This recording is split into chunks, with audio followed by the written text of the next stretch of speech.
자, 4번 한번 가봅시다. 표는 LPG와 LNG 그리고 공기의 밀도를 나타낸 거래요. 그래서 이렇게 세 개가 있죠. LPG와 LNG에 가스 누출 경보기를 설치를 할 건데 어디가 좋을까라고 질문을 하고 있습니다. 그럼 한번 볼게요. 밀도가 나와져 있으니까 LPG, LNG, 공기 요 세 가지의 밀도를 먼저 비교를 해 봐야겠죠. 비교를 해보면 어떤 게 가장 무거울까요? 그렇죠. LPG가 제일 무겁네. 그러면 LPG가 1등, 그 다음이 공기, 그 다음이 LNG 이렇게 차례대로 순서를 나열해 볼 수가 있겠죠. 그러면 공기보다 밀도가 큰 애들은 공기 위로 갈까요? 공기 아래로 갈까요? 그렇죠. 밀도가 큰 애들은 밀도가 작은 애 아래로 가라앉으려는 경향성이 있다고 했으니까 LPG는 바닥으로 가겠고 LNG는 공기보다 밀도가 작으니까 머리 위, 뭐 아니면 천장으로 간다고 우리가 이야기를 할 수가 있겠죠. 그럼 그렇게 작성을 하면 되는데 작성하는 걸 조금 어려워하는 사람들이 있어서 선생님이 한번 예시로 적어줄게요. LPG는 공기보다 밀도가 커서 바닥으로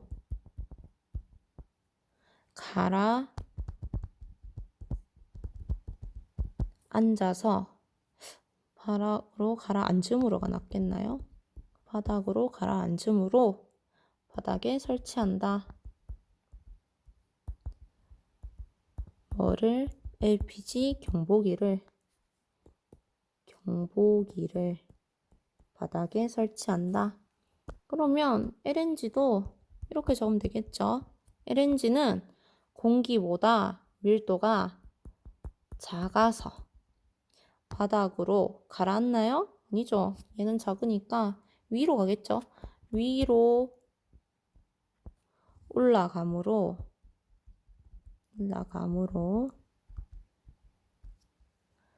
머리 위 아니면 경보기를 천장에 설치한다.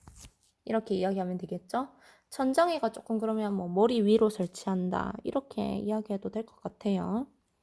그러면 다음 문제로 넘어가 봅시다. 자, 이거 사이다 넣은 건데요. 이 사이다 콜라랑 똑같은 거죠? 물에다가 어떤 기체가 녹아 있는 거죠? 그렇죠. 이산화탄소가 녹아 있는 거예요. 그런데 이 발생하는 기포를 관찰한다는 말이 조금 헷갈리는 것 같아요. 왜 헷갈리는지 보니까 기포가 발생하는 게 이 실험을 선생님이 한번 보여줬었어요. 뭐였냐면 온도에 따른 기체의 용해도랑 압력에 따른 기체의 용해도 변화를 실험 영상으로 보여줬었는데 온도가 높으니까 뭐가 많이 발생했죠? 기포가 많이 발생했어요. 기포가 많이 발생한다는 거는 물에 녹아있는 이산화탄소가 빠져나오는 거야. 그러면 녹지 않고 빠져나온다라는 말은 뭐랑 똑같은 거냐면 아까 전에 고체의 용해도에서 석출되는 거랑 똑같이 빠져나오는 거라고 이야기하고 있어요. 석출은 뭐라고 했지? 토하는 거. 더 이상 먹을 수가 없으니까 소화할 수가 없어서 토하는 거야. 내보내는 겁니다. 그래서 온도가 높을수록 기체의 용해도가 작아진다 라고 이야기를 우리가 했었습니다. 그러면 다시 위로 올라가서 발생하는 기포를 관찰을 했대요. 그래서 발생이 많이 된다, 기포가 많이 발생한다라는 말은 무슨 뜻이죠? 기체의 용해도가 작다. 기체 용해도가 작다. 적게 발생한다는 말은 기체의 용해도가 크다. 그래서 용해도가 가장 작은 거, 용해도가 가장 큰 거를 고르라는 뜻이었습니다. 다시 한번 볼게요. 가나, 다라, 마바가 있는데 얘네들의 온도가 달라. 얼음물이 있고 실온이 있고 50도가 있어요. 보통 실온은 한 25도 정도를 의미합니다. 그러면 이 중에서 기체의 용해도는 어떨 때 가장 크다고 이야기를 했었냐면 온도가 낮을수록 압력이 클수록 기체의 용해도가 커진다고 이야기를 했었습니다. 그러면 얼음물 실온 50도 중에서 어떤 게 온도가 가장 낮죠? 그렇죠. 얼음물이 가장 온도가 낮겠죠. 그럼 얼음물에 있는 가, 나를 비교를 해봅니다. 가와 나의 차이점이 있어요. 어떤 차이점이 있죠? 가는 뚜껑이 없어. 나는 뚜껑이 있어. 그러면 뚜껑이 있는 애가 압력이 클까? 아니면 뚜껑이 없는 애가 압력이 클까? 뚜껑이 없는 애가 압력이 크겠죠? 그럼 나가 압력이 크네? 온도도 낮고 압력도 커.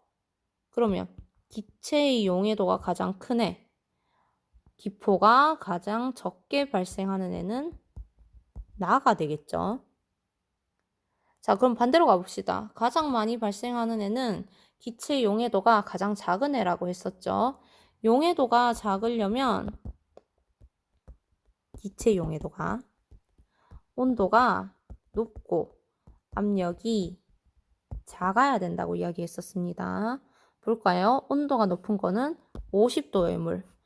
마와 바가 있는데 마바 중에서 압력이 작은 애는 뚜껑이 없는 애. 그래서 기포가 가장 많이 발생하는 시험관은 마가 되겠죠. 이렇게 이야기를 할 수가 있을 것 같아요. 그러면 그 까닭을 설명하라고 했는데 그 까닭은 여기 온도와 압력으로 설명을 하면 되겠죠. 이거는 뭐 굳이 선생님이 설명을 더 적어주지 않아도 괜찮을 것 같아요. 그러면 다음 문제 가볼게요. 6번은 없어요. 선생님이 오타를 내가지고 6번을 써야 되는데 7번이라고 적어놔서 사실은 얘가 6번이었어요. 근데 이미 프린트물에는 이렇게 나왔기 때문에 선생님은 그냥 이렇게 적을게요. 물과 설탕물은 어떤 차이가 있을까? 결정적인 거. 물은 순물질, 설탕물은 혼합물. 자, 그럼 여기서 한 번 더. 설탕물은 용액이에요. 그러면 얘의 용질은 무엇이죠? 녹는 애. 녹는 애는 설탕이고요. 용매, 녹이는 애는 물입니다. 잘 기억해 두세요. 그 다음에 8번이지만 7번. 은반지와 백금반지. 얘네 둘을 왜 비교하냐면 얘네들은 똑같이 색이 똑같아. 그래서 구분하기가 어려워. 전문가가 아니면 구분하기가 좀 어렵죠. 얘 둘을 어떻게 구별하느냐. 내가 이거를 다른 반에서 이야기를 해보니까 뭐라고 했지? 가격으로 비교를 해봐요. 이렇게 이야기를 하는데 가격으로 비교를 해볼 수는 있지만 가격표가 없다는 가정하에 사실은 백금이 훨씬 더 비싸죠. 우리가 배웠던 걸로 한번 생각을 해봅시다. 물질의 특성을 이용하면 되겠죠. 어떻게? 질량과 부피를 측정을 해서 밀도를 계산해 보면 되겠죠. 얘네들은 밀도가, 순물질은 밀도가 항상 일정하니까. 근데 여기서 중요한 거. 질량과 부피는 물질의 특성이 될 수 있을까? 아니죠. 얘네들은 물질의 양에 따라서 달라지는 애니까 질량과 부피는 물질의 특성이 될 수 없는 녀석들입니다. 밀도만 물질의 특성이 될 수 있어요. 그럼 다음으로 넘어가 볼까요? 자, 더운 여름에 물고기는 왜 수면 위로 올라와 뻐끔거릴까? 이거 조금 어려워하는 사람들이 있는 것 같던데 기본적으로 생각해 봅시다. 물고기가 뻐끔거리는 거는 숨 쉬려고 그러는 거야. 근데 숨 쉬려면 뭐가 필요할까? 그렇지, 산소가 필요하겠죠. 우리 물속에도 산소가 녹아들어 있어. 그래서 금붕어 같은 애들 사면 이제 이렇게 그 물고기 이렇게 판매하는 곳에서 이렇게 숨 쉴 수 있는 요 산소 제공하는 이런 것들도 같이 팔아요. 물고기 물속에서 숨 쉴 수 있도록. 그래서 이어서 설명해 보자면, 자, 여름이야. 온도가 어떻게 될까요? 온도가 높아지겠죠? 그러면 온도가 높아지면 물속의 산소 기체의 용해도가 어떻게 될까? 용해도가 작아지겠죠? 작아지면서 물속에 녹아있는 산소의 양이 적어져. 산소의 양이 감소해서 아이고야 호흡하기가 어려워지므로 수면 위로 올라옵니다. 이 산소의 양이 적어지면서 이렇게 할게요. 온도가 높아지면 물속 산소 기체의 용해도가 작아지면서 중요한 건 이거예요. 기체의 용해도가 작아지는 거야. 온도가 높아지면 물속에 녹아있는 산소의 양이 적어지면서 호흡하기가 어려워져서 숨 쉬려고 살려고 수면 위로 올라오는 겁니다. 물고기들도 똑똑한 친구들이에요. 그러면 이거는 기체의 용해도와 온도의 상관관계로 이야기를 할 수가 있겠죠. 압력과는 크게 관계는 없어요. 온도로 설명을 해줘야 합니다. 자, 그 다음 얼음은 녹는데 철은 왜 녹지 않을까? 간단하게, 정말 간단하게 녹는 점이 달라서. 그러면 조금 더 가서 철과 얼음 중에 어떤 것이 녹는 점이 더 높을까요?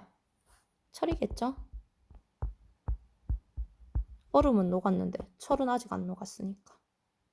자, 근데 선생님이 왜 녹는 점을 높다라고 이야기하는 걸까?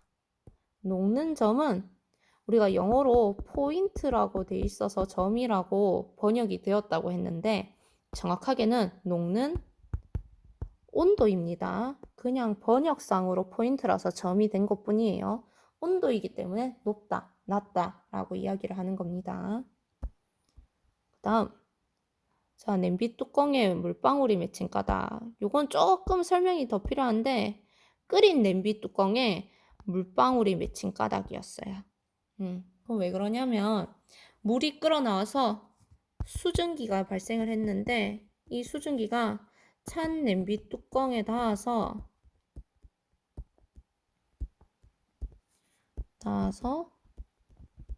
기체가 다시 뭐가 됐다? 액체가 된 겁니다. 이걸 뭐라고 한다고? 액화라고 했죠. 액화되어서 물방울이 맺혔다, 맺힌다 이렇게 이야기를 할 수가 있겠죠. 액화 이야기였어요. 자, 그럼 이어서 소주꼬리 가봅시다.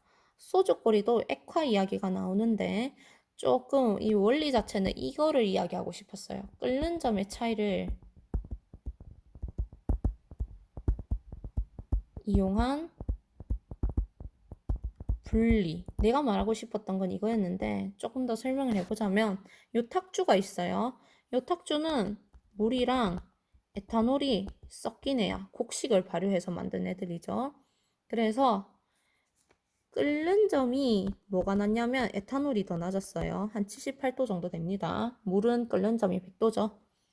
끓는 점이 낮은 에탄올이 기화하여 이 기체가 찬물이 담긴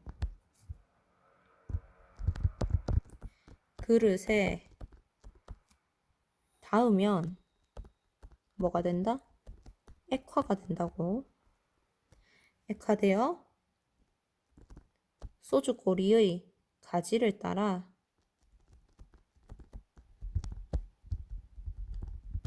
흘러나옵니다.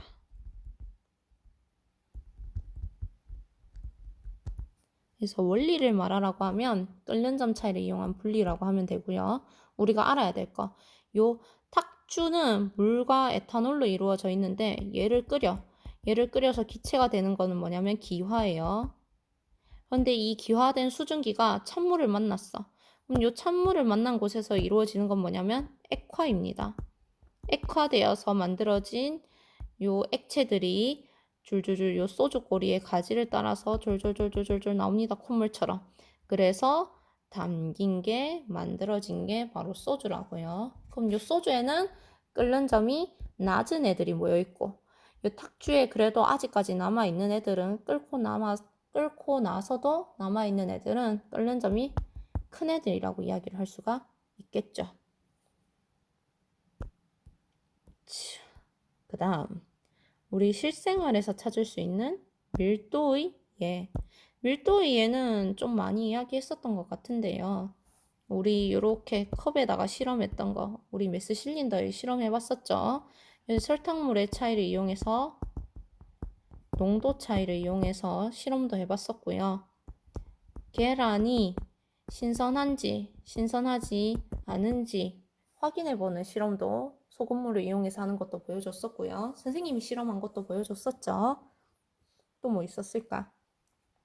사해에 사람이 뜨는 것도 보여줬었고 헬륨 풍선은 공기보다 밀도가 가벼워서 공중에 뜨는 것도 이야기했었고 그 다음에 또 뭐가 있었죠? 우리 돌이랑 나무 토막이 물에 어떻게 되는지 나무 토막은 물 위에 뜨고 돌은 물에 가라앉는다고 이야기했었죠? 또 바다 위에 빙산 같은 경우에는 빙산이 부피가 크기 때문에 밀도가 작아져서 바다 위에 뜨게 된다고도 이야기했었던 것 같아요. 우리 밀도에 의해는 좀 이야기를 많이 했었습니다. 그러면 우리 실험했던 거 한번 볼까요? 우리 실험했을 때 설탕물로 층을 좀 굉장히 많이 쌓았었는데 이 중에서 설탕물의 농도가 진한 애들은 A, B, C, D 중에 어디에 담겼었죠? D에 담겼어요. 왜? 밀도가 크니까. 그런데 진한 애들이 이 바닥으로 안 가고 위로 쌓인 거야. 그렇게 위로 쌓이면 어떤 일이 발생했었죠? 색깔이 섞였어.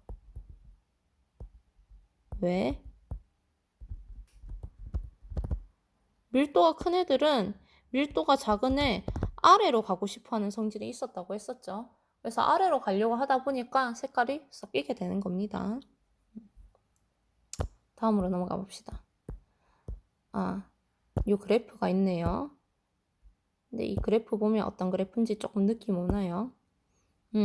얘는 시간에 따라 온도가 점점 낮아지고 있어.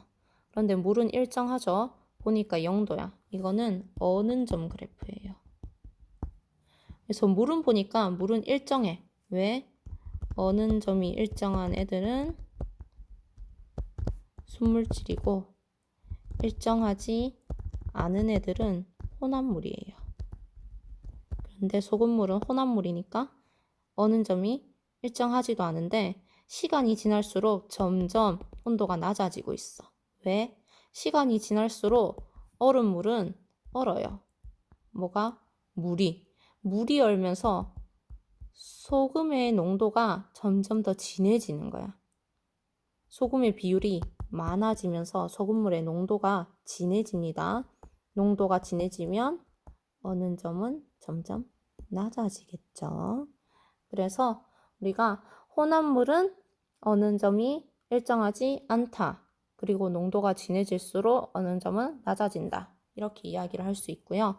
어는 점을 했으니까 끓는 점도 해야겠죠? 끓는 점은 자, 니은이랑 기역이 있는데 어떤 게 소금물이고 어떤 게 물일까요? 어는 점에서 이야기했듯이 끓는 점도 마찬가지입니다. 끓는 점도 일정한 애들은 순물질이야. 그래서 니은은 물이고 기역은 소금물이라고 할 수 있겠죠. 이거 우리 책에 나와 있는 그림입니다. 그런데 소금물은 일정하지도 않은데 점점 시간이 지날수록 온도가 증가하고 있어요. 상승하고 있어요. 왜 온도가 올라가고 있을까요? 그렇죠. 소금물은 끓이면 끓일수록 뭐가 없어지냐면 물이 없어져요. 점점 증발을 하니까 기화가 되니까 그럼 물이 점점 없어지는데 물이 없어지니까 소금물의 농도가 어떻게 돼? 농도가 진해지겠죠? 농도가 진해지니까 뭐도 높아진다? 끓는 점도 상승한다. 자, 그래서 소금물의 끓는 점 역시도 혼합물은 일정하지 않고 농도가 진해질수록 끓는 점은 상승한다. 이렇게 이야기할 수가 있습니다. 자, 그러면 이 소금물이 계속 끓는 거야. 계속 끓어서 물이 하나도 안 남아. 그럼 뭐만 남는다? 소금만 남습니다. 이게 우리 바다에서 소금을 만들어내는 거랑 똑같은 원리인 거죠. 이렇게 이야기해 볼 수 있을 것 같아요. 그래서 지금까지 선생님이 프린트물 정리한 거 나름 다시 한번 확인을 해 봤는데요. 자, 여러분 중간고사 모두들 화이팅 하시고 중간고사 마치고 나면 다시 또 만납시다. 선생님은 그럼 여기서 안녕할게요. 과바 안녕.